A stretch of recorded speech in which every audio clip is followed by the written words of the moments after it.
dans ton an, Seigneur, j'ai prié. Et tout le monde dit, est-ce qu'on peut vraiment encourager Michel? Je vous laisse. Merci, Patrick. Église Arena, bonjour. Bonjour à tous ceux que je n'ai pas encore vus. Voilà. Une petite question. Connaissez-vous le Pays de Galles? Ouais? Bon, ok. Moi, pas beaucoup. Voilà. Donc moi, je sais deux choses. La première, c'est que le prince héritier d'Angleterre s'appelle le prince de Galles, jusqu'à ce qu'il devienne roi. La deuxième, c'est que effectivement, ils ont une super équipe de rugby qui joue dans un stade que je suis incapable de prononcer. Voilà. Et il y a une autre chose que je sais du Pays de Galles, c'est que dans les années 1904-1905, ça a été le lieu d'un réveil phénoménal. Il y a eu, dans ce pays, il y a eu une flamme qui s'est propagée sur toute l'Europe. C'est-à-dire qu'en fait, de là sont partis les mouvements qui sont aujourd'hui les mouvements des Assemblées de Dieu dans le sud de l'Europe, la France, etc. Et de là sont partis aussi les mouvements apostoliques vers les pays scandinaves et l'Europe du Nord. Et pendant cette période, il y a eu deux choses qui ont été significatives et que je prends comme avant-propos de ce que je vais dire après. C'est-à-dire que la première des choses, ça a été la grande ferveur dans la prière. Et la deuxième des choses, ça a été l'attachement profond à la parole de Dieu. Et au point que,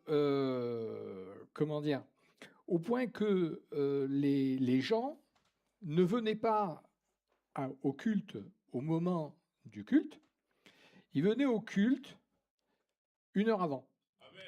Ils venaient au culte 1 heure avant, et je vais vous dire pourquoi. Ils venaient parce qu'en fait, il y avait deux messages. Il y avait le message du jour, et il y avait ce qu'on appelait l'école du dimanche. Et l'école du dimanche était non pas pour les enfants, elle était pour les adultes. Parce que ces gens-là se disaient, si on ne connaît pas la parole de Dieu, on est mal. Et donc, tout ça pour vous dire que ce matin, je vais me permettre de faire 5 minutes d'école du dimanche. Tu permets? Voilà. Donc, si tu peux passer la deuxième diapo, voilà. Voilà, donc en fait, pendant des années, des siècles, le peuple de Dieu, qui avait l'alliance faite par Moïse, etc., s'est mal comporté avec Dieu. En fait, il y avait des périodes de ferveur, et puis des périodes où le peuple se tournait vers d'autres dieux, etc. Et au bout d'un moment, le Seigneur envoyait une nation pour leur mettre les idées d'aplomb, et ça recommençait, jusqu'à un moment où le Seigneur a dit, bon, ben maintenant, c'est bon, on va y aller pour de bon. Et donc, il y a eu ce qu'on appelle la déportation. La déportation a eu lieu, la première, aux environs de l'année 605. Voilà. Et c'est une déportation au cours de laquelle des jeunes nobles, dont Daniel, ont été enlevés. Il y en a eu une deuxième, comme ça n'a pas suffi.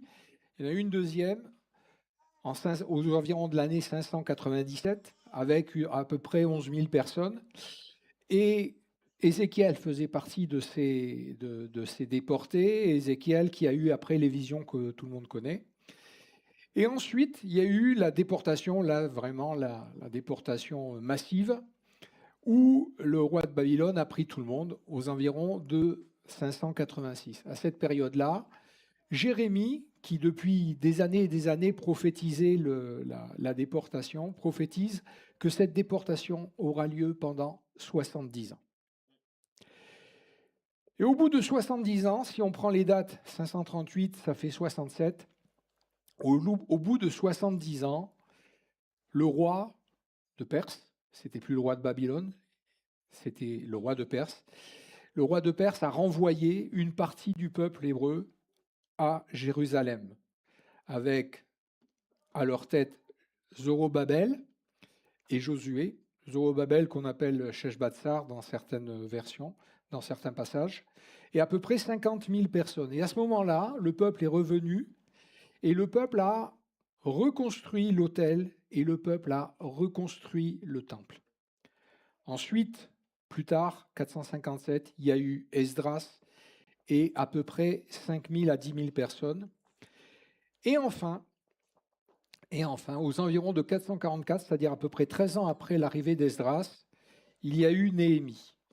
Alors, juste pour info et pour finir cette partie école du dimanche, on va parler 2 minutes d'Esdras. Esdras qui était l'homme qui a constitué le canon hébraïque, c'est lui qui a regroupé les textes, qui a la Torah, etc., et qui a constitué donc le canon hébraïque. Et c'est lui également qui a écrit les chroniques. Alors, dans la Bible juive, c'est un livre. Chez nous, c'est 2 livres, 1 et 2 chroniques. Et il a écrit également le livre qui, chez eux, est un seul livre et qui, chez nous, sont les livres d'Esdras et de Néhémie. Les chroniques, c'est en fait une enquête historique par rapport à ce que lui a vécu. Esdras et Néhémie, c'est du reportage de ce qu'il a vécu. Voilà. Et donc à un moment, et c'est là que je vous propose de lire avec moi peut-être le chapitre 1 de Néhémie. Néhémie, alors, juste pour dire, Néhémie, c'était les chansons. Donc les chansons, c'est un personnage extrêmement important qui gérait un peu la table royale, en particulier ce qui se buvait. Et en particulier, il testait le vin de façon à ne pas, à ce que le roi ne soit pas empoisonné. Et donc, c'était un très haut personnage dans la hiérarchie administrative de cette époque-là. Et il était probablement, alors j'ai pas eu d'informations précises là-dessus, j'ai pas réussi à trouver, mais il était probablement de race royale comme Daniel et ses collègues. Voilà. Et donc, on va prendre le chapitre 1 de Néhémie, qui est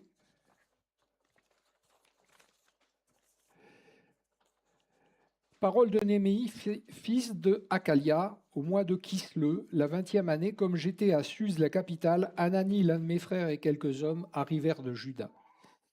Je l'ai questionné au sujet des Juifs rescapés, donc de ceux qui étaient arrivés avec Zorobabel, qui étaient restés dans la captivité au sujet de Jérusalem.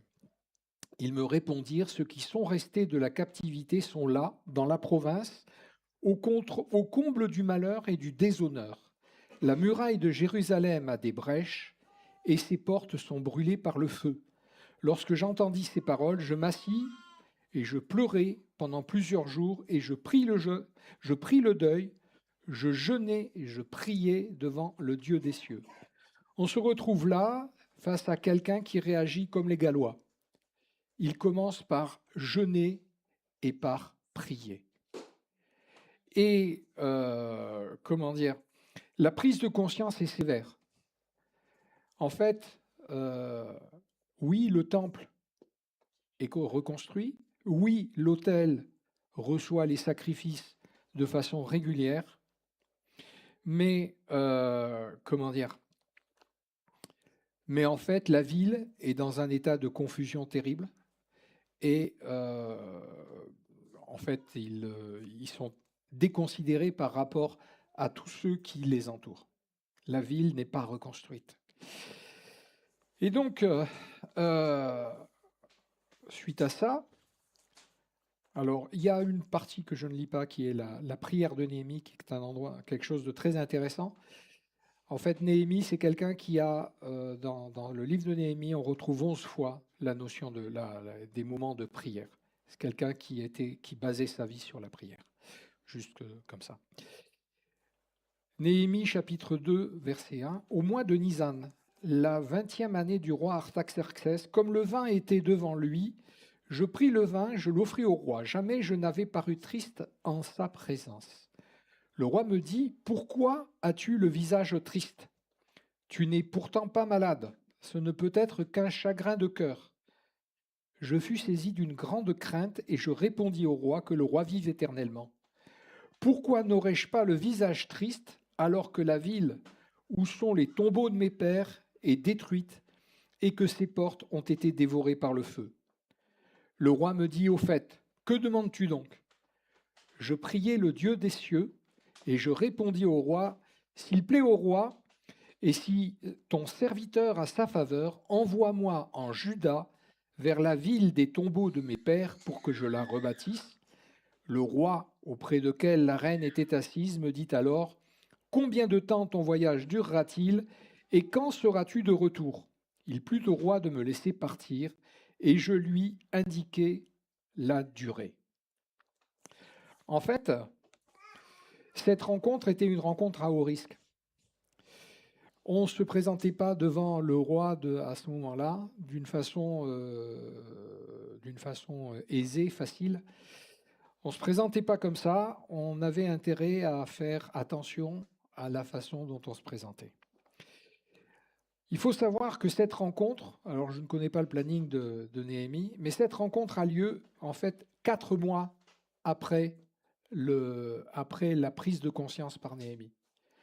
Il a pris conscience, il a eu les retours de son frère au moment du mois de Kislev, c'est-à-dire novembre-décembre approximativement, et il rencontre le roi au mois de Nisan, c'est-à-dire à la période de mars-avril. Et pendant tout ce temps-là, Néhémie a prié et jeûné. Alors il n'a pas jeûné pendant 4 mois, il sait pas, voilà. Mais pendant 4 mois, il a pratiqué le jeûne et pendant 4 mois, il s'est tenu dans la prière. Et en fait, quand le roi lui demande pourquoi il est triste, c'est quelque chose de très ennuyeux parce qu'en fait, dans cette période de l'histoire, le fait d'être triste devant un roi, c'était un peu considéré comme un porte-malheur. Et donc, Néhémie aurait pu finir à 3 mètres de haut avec une corde autour du cou. Et loin de là, loin de là. Et le roi lui demande, que veux-tu que je fasse? Qu'est-ce que je peux faire pour toi? Et là, Néhémie nous dit, je priais le Dieu des cieux. Bon, je priais le Dieu des cieux, donc j'ai dit au roi, attends, bouge pas, je reviens. Je prie. Non, c'est pas ça. Néhémie, ça faisait 4 mois qu'il assiégeait le Seigneur par ses prières et dans le jeûne. Néhémie, il a fait la prière flash la plus rapide de la Bible. Le roi lui parle, 3 secondes.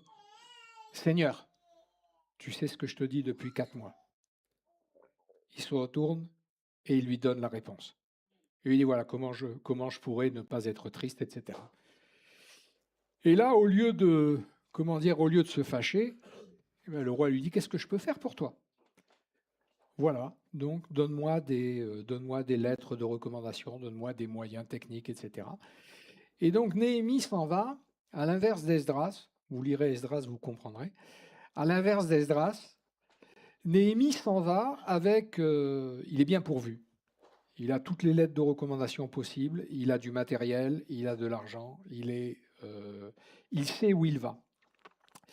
Il sait où il va et il arrive à Jérusalem. Donc je ne sais pas combien de temps met le voyage, mais en partant de Perse pour arriver à Jérusalem, ça doit pas se faire en 2 jours. Et donc c'est là qu'on voit un peu plus loin dans le chapitre 2, à partir du verset 11, on voit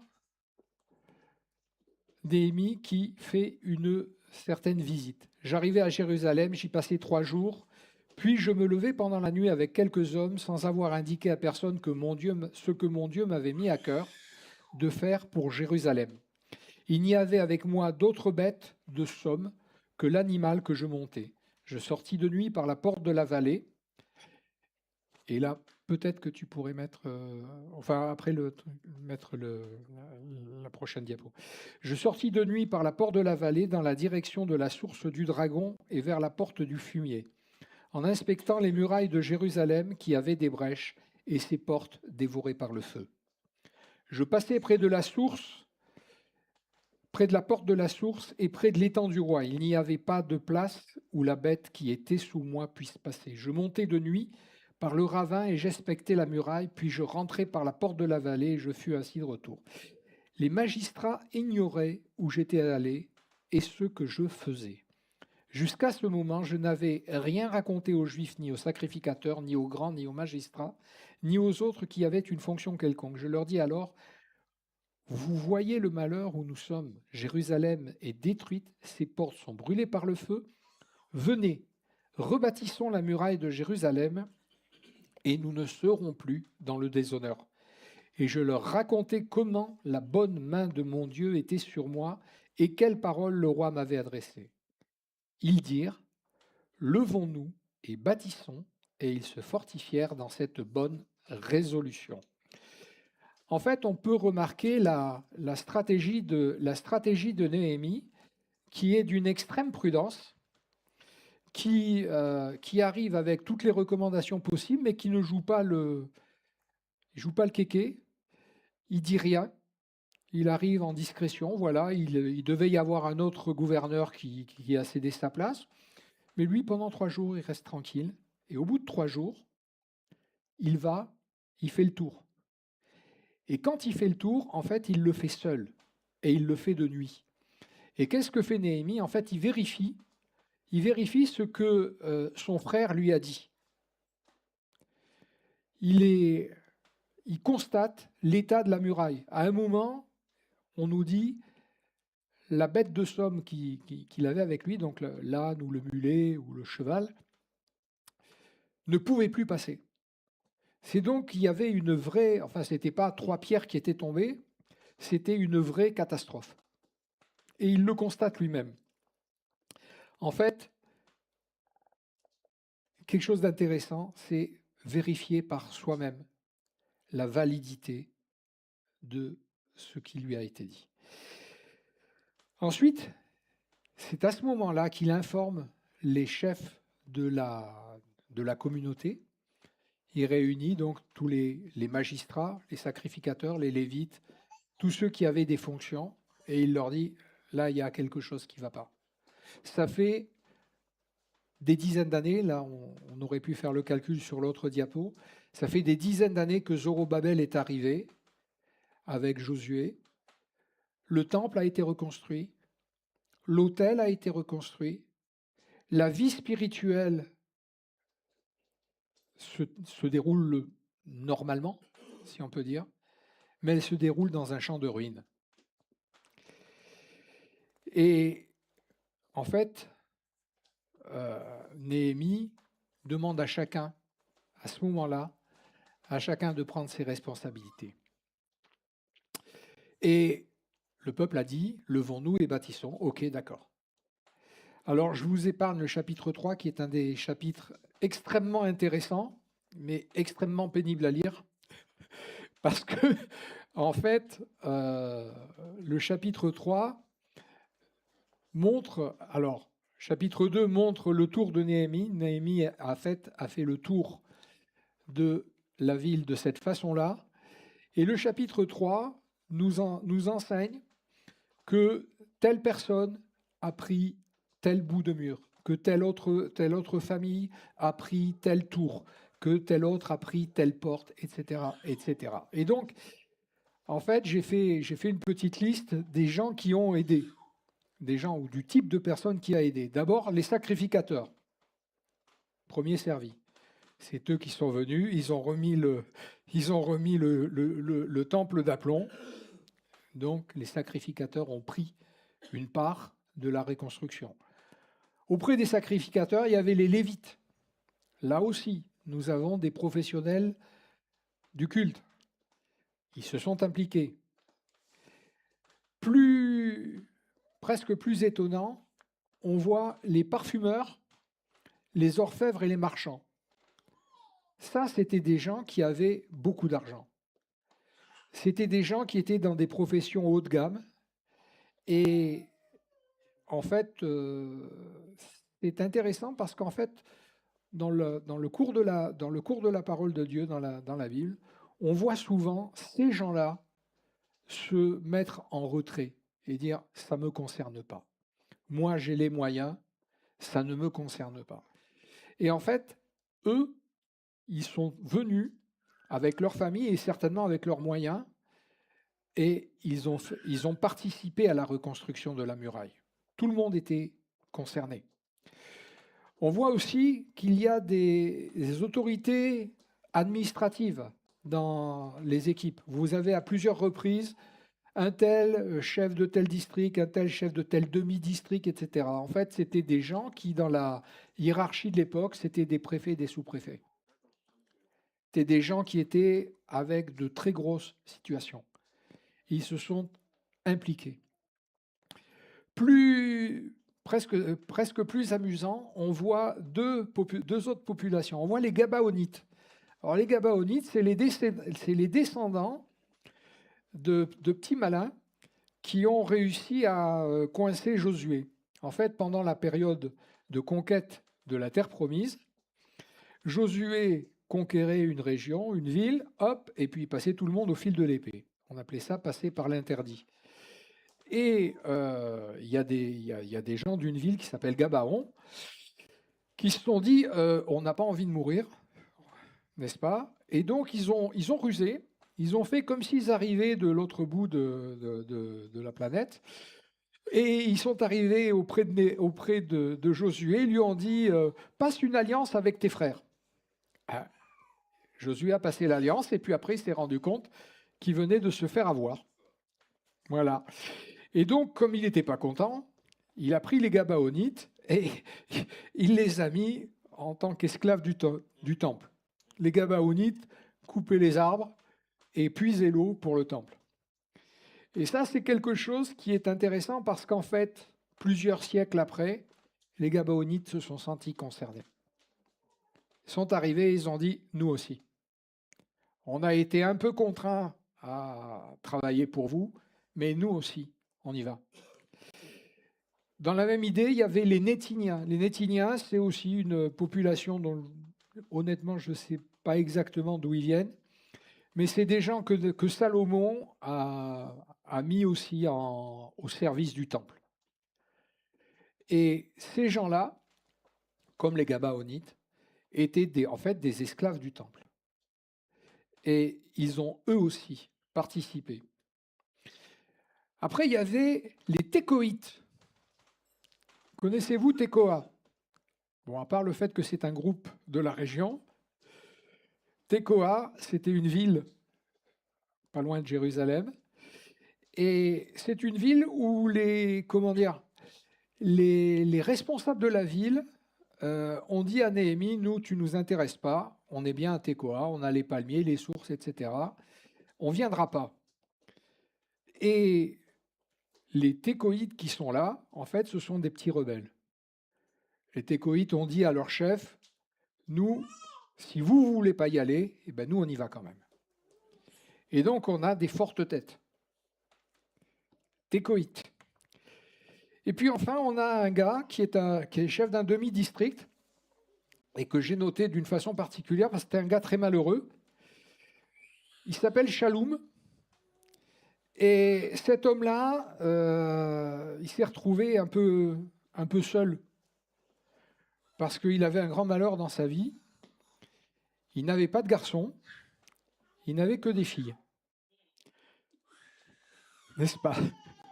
Et donc, Shaloum a mobilisé ses filles. Et c'était pas rien.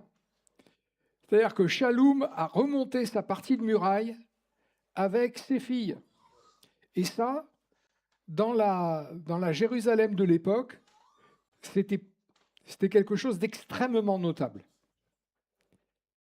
Il a pris les filles, il leur a mis une truelle dans la main et il leur a dit « venez avec moi ». Et ça, c'est passionnant. Enfin, pour moi, ça a une signification très particulière. ils avaient quelques siècles d'avance. Et donc, en conclusion, alors, ça vaudrait le coup de peut-être d'étudier le nom des portes, le nom des tours, leur enchaînement, etc. Mais ce n'est pas exactement ce que j'ai à cœur ce matin. Il y a des significations terribles là-dedans. Et il ne faut pas oublier que cette ville, c'est le modèle de la future Jérusalem, celle qui va descendre du ciel. Okay. Il y a des paquets de symboles dans tout ça. Les portes, je vais juste noter deux petites choses. Les portes ont été couvertes. C'est-à-dire qu'il y avait les tours, etc., etc. Mais les portes ont été couvertes. Et les portes ont été consacrées. Et elles ont repris toute la force de leur nom. Alors, si on lit le livre de Néhémie, on se rend compte, dans les chapitres suivants, on se rend compte qu'il a eu beaucoup d'opposition. Ça ne s'est pas passé comme ça. Il s'est retrouvé avec beaucoup de monde en face, y compris des Juifs, à certains moments. Et il s'est retrouvé en face aussi de trois affreux qui s'appelaient Tobija, Sambala et Geshem. Et ces trois-là lui ont mené la vie dure. Ces trois-là, là aussi, il y a une étude intéressante à faire sur les techniques de l'ennemi, parce que ce sont des images de la façon dont l'ennemi agit face à nos vies. Et en fait, la muraille fut reconstruite en 52 jours. Alors, je ne suis pas un grand connaisseur de cette partie-là, mais 52, ça a une signification. 2 fois 26. Et 2 fois 26, j'ai cherché, c'est le tétragramme, le nom de Dieu. Ça, c'est 26. Et le deuxième 26, c'est le verbe, au sens du verbe incarné. Au commencement était la parole était Dieu, était avec Dieu, et la parole était Dieu, et elle était tournée vers Dieu. Ok ? En 52 jours, Néhémie a reconstruit la muraille. Néhémie, et il n'était pas tout seul. Hein. Il n'était pas tout seul. Alors, si j'étais... on pourrait presque arrêter là. Mais si on arrête là, je rate le message. Et 2, vous n'entendez pas le conseil de Dieu. En tous les cas, ce que je crois être le conseil de Dieu. Quand je suis arrivé en septembre, j'ai entendu quelque chose qui s'est répété plusieurs fois dans les prédications. À la limite, tout recommence. La muraille de Jérusalem me fait penser à certaines de nos vies, entre autres la mienne. Les pierres sont en vrac sur le sol, les poutres sont brisées et tout a été brûlé. Alors, je ne parle pas, bien évidemment, qu'on soit très clair, je ne parle pas de péché, je ne parle pas de faute, je ne parle pas de manquement. Je parle simplement des accidents de la vie qu'on peut rencontrer les uns et les autres. Ces accidents, ça peut être de la maladie, ça peut être un veuvage, ça peut être un divorce, ça peut être une carrière brisée, un licenciement, ça peut être plein de choses. Et quand ça nous arrive, nous avons le sentiment qu'on vit ce que j'appelle l'injustice de Job. Quand je dis injustice, je mets des guillemets, bien évidemment. D'accord ? On vit l'injustice de Job. On prend ça pour une injustice parce qu'on ne sait pas ce qui se passe dans les lieux célestes. Job a vécu toute une série d'injustices. Tout simplement parce que Satan avait mis Dieu au défi. Et nous pouvons vivre ce genre de circonstances dans nos vies, tout simplement parce que Satan a mis Dieu au défi sur nous. Et Dieu a mis un ticket sur nous. D'accord? Alors, le temple de notre piété, le temple de notre piété est intact. Notre foi n'a pas failli. On a toujours l'autel de l'adoration qui reçoit un sacrifice de louange. On peut avoir une vie brisée et venir au culte, apporter sa louange au Seigneur et pas comprendre ce qui nous arrive. Il y a peut-être un domaine dans notre vie qui est un champ de ruines. Ça existe. Pour ce qui me concerne, ma muraille s'est écroulée il y a quelques années, dans une partie de ma vie, peu importe, et peut-être la vôtre aussi, peut-être vous aussi. Et aujourd'hui, j'ai envie de dire qu'il ne s'agit pas de se lamenter. C'est pas parce que l'ennemi et ses petits camarades ont mis nos vies par terre, techniquement, dans notre environnement, qu'on doit se lamenter. Aujourd'hui, j'ai envie de vous dire de faire comme, de faire comme les contemporains de Néhémie, de dire tous, levons-nous et bâtissons. C'est à nous de construire le bout de mur, ou la tour, ou la porte que le Seigneur voudra qu'on fasse. C'est pas nous qui choisissons de construire un mur, une porte ou une tour, c'est lui qui le fait. C'est lui qui choisit l'ouvrage et on prend le matériel qui est à notre disposition. Et le matériel qui est à notre disposition, c'est les pierres éclatées de nos vies. C'est lui qui les transforme en pierres vivantes. C'est les poutres brûlées, les portes brûlées. C'est lui qui en fera des poutres maîtresses de la structure de la muraille. C'est le Seigneur qui qualifie. Et notre ouvrage n'aura de valeur, d'utilité, ne sera d'une solidité qui défiera le temps qu'à une condition. S'il est joint aux autres.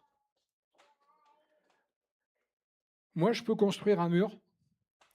Il va être beau, il va être solide, il va être magnifique. À la première tempête, il va tomber. Si je ne veux pas que ce mur tombe, il faut qu'il soit jointé avec le mur de mon frère, le mur de ma sœur, et jointé. Et il faut que l'ensemble de ces murs, de ces portes, de ces tours, il faut que ça reconstruise la muraille. C'est à cette condition que le Seigneur nous mettra en sécurité. On peut lui apporter toute la louange, l'honneur qui lui est dû. On peut être dans le temple, on peut être devant l'autel. Mais en fait, notre vie ne peut s'épanouir qu'à l'intérieur de ces murailles. Alors, ce n'est pas des murailles pour exclure les autres.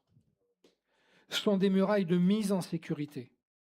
De mise en sécurité de nos propres vies et de mise en sécurité de la vie de ceux que le Seigneur nous enverra. En fait, j'ai envie de dire que cette muraille est construite avec des matériaux, qu'une muraille construite avec ces matériaux récupérés de ces catastrophes, est une muraille indestructible. Ce que j'ai envie de dire, c'est que il faut choisir d'offrir au Seigneur nos ruines pour qu'il en fasse une merveille, qu'il en fasse un bâtiment, une œuvre d'art. Voilà. Là, j'ai dit ce que le Seigneur avait mis sur mon cœur. Et si je peux me permettre une petite confidence, J'ai l'impression que, en vous disant ça, j'ai remonté 2, 3 pierres.